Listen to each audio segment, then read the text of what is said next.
Hi friends, ఎలా ఉన్నారు?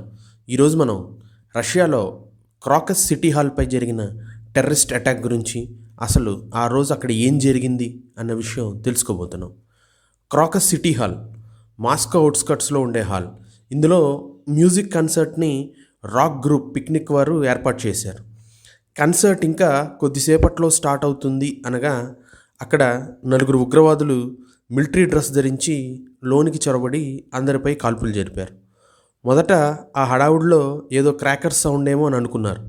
కానీ కాసేపటికే అందరికీ విషయం అర్థమైంది. ఆ వచ్చిన ముష్కరులు పెద్ద చిన్న ఆడ మగ లాంటివి గమనించకుండా కనిపించిన వాళ్ళు కనిపించినట్టుపై వారిపై కాల్పులు జరిపారు. ఈ హృదయ విదారకమైన సంఘటన వల్ల ఇప్పటి వరకు ఉన్న సమాచారం ప్రకారం దాదాపు 137 మంది తమ ప్రాణాలు వదిలారు. వీరే కాకుండా దాదాపు 60 మంది చాలా సీరియస్ కండిషన్లో ఉన్నారు.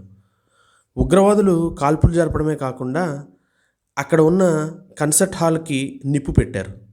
ఈ మొత్తం సంఘటనలో డైరెక్ట్గా కాల్పుల వల్ల కొందరు, ఫైర్ యాక్సిడెంట్ వల్ల కొందరు, అలానే కాల్పుల సమయంలో జరిగిన తొక్కిసలాట్లో మరికొందరు, అలా చాలామంది గాయపడ్డారు, మరికొందరు మరణించారు. సంఘటన జరిగిన తర్వాత ఉగ్రవాదులు అక్కడి నుంచి తప్పించుకున్నారు. ఆ తర్వాత సమాచారం అందుకున్న పోలీసులు భారీ ఎత్తున అక్కడికి వచ్చి సహాయ చర్యలు చేపట్టారు. గాయపడిన వారి కోసం భారీగా అంబులెన్సులు చేరుకున్నాయి. ఆ హాల్లోని నిప్పులు ఆర్పడానికి హెలికాప్టర్లను వినియోగించారు. ఇక చాలామంది భయాందోళనలతో సీట్ల మధ్య దాక్కొని తమ ప్రాణాలు కాపాడుకున్నామని తెలియజేశారు. మరి ఈ దాడికి కారణం ఎవరు? ఈ దాడికి కారణం తామేనని ఐసిస్ ఖొరాసాన్ ప్రకటించుకుంది.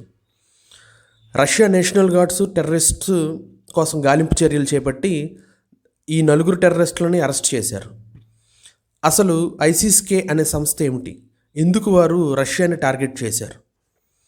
ఐసిస్-కే అంటే ఇస్లామిక్ స్టేట్ ఖొరాసాన్. ఇది ఈస్టర్న్ ఆఫ్ఘనిస్తాన్కి చెందిన ఒక మిలిటెంట్ గ్రూప్. ఈ గ్రూపు గతంలో కూడా చాలా టెర్రరిస్ట్ యాక్టివిటీస్ చేసింది. నిజానికి ఐసిస్-కే రష్యాని టార్గెట్ చేయడానికి ఒక కారణం పుతిన్ సేన మిడిల్ ఈస్ట్లో, మరీ ముఖ్యంగా సిరియా దేశంలో అక్కడ అధ్యక్షుడైన బషర్ అసద్కి సపోర్ట్ చేయడం, అక్కడ ఉన్న ఎక్స్ట్రీమిస్ట్ గ్రూప్ అయిన ఐసిస్ లాంటి సంస్థలను వ్యతిరేకించడం.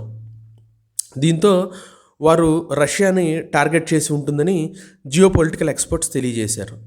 ఇదే కాక ఆఫ్ఘనిస్తాన్లో ఉన్న తాలిబాన్ సంస్థతో రష్యాకి కొద్దిగా క్లోజ్ కాంటాక్ట్స్ ఉండటం కూడా దాని రైవల్ గ్రూప్ అయిన ఐసిస్-కేకి నచ్చలేదు.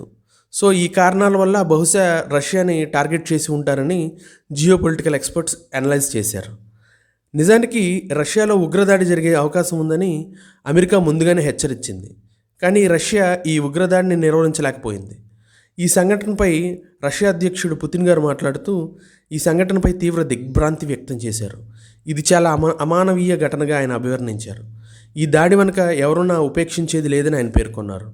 ఈ దాడి వెనుక బహుశా రాడికల్ ఇస్లామిస్ట్స్ ఉండి ఉండవచ్చని ఆయన అభిప్రాయపడ్డారు. నిజానికి రష్యా ఉక్రెయిన్ వార్ జరుగుతున్న సందర్భంలో ఈ సంఘటన జరగడంతో కొందరు ఉక్రెయిన్ హస్తం ఇందులో ఉండి ఉండొచ్చని అభిప్రాయపడ్డారు. కానీ ఈ విషయాన్ని ఉక్రెయిన్ ఖండించింది. ఈ సంఘటనతో తమకు ఎటువంటి సంబంధం లేదని పేర్కొంది.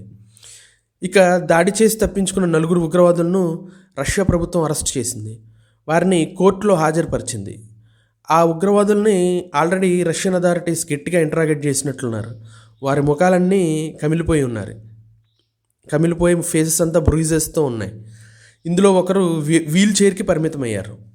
ఈ సంఘటనలో పాల్గొన్న 4 ఉగ్రవాదులు తాము తజికిస్తాన్ దేశానికి చెందిన వాళ్ళమని, తమకు డబ్బు ఆశ చూపించి తమతో ఈ పని చేయించారని, ఎవరు మాపై ఉన్నారో, మాకు ఎవరు ఆదేశాలు ఇచ్చారో స్పష్టంగా తెలియదని, వారంతా టెలిగ్రామ్ యాప్ ద్వారా డైరెక్షన్స్ ఇచ్చారని విచారణలో వెల్లడించారు. ఈ కోర్టు ట్రయల్లో వారు దోషిగా తేలినట్లయితే ఆ ఉగ్రవాదులకి యావజ్జీవ శిక్ష పడే అవకాశం ఉంది. ఈ సంఘటనల వల్ల యావత్ ప్రపంచం రష్యాకి తమ సంఘీభావాన్ని ప్రకటించాయి. ఇప్పటి వరకు టెర్రరిస్టుల వార్నింగ్లు పెద్దగా పట్టించుకుని మిగతా దేశాలు కూడా అప్రమత్తమయ్యాయి. మరీ ముఖ్యంగా ఫ్రాన్స్ దేశం కూడా ఈ దాడి నేపథ్యంలో తమ దేశంలో భద్రతను కట్టుదిట్టం చేసింది. That's all for today. Thank you friends. Please subscribe our channel.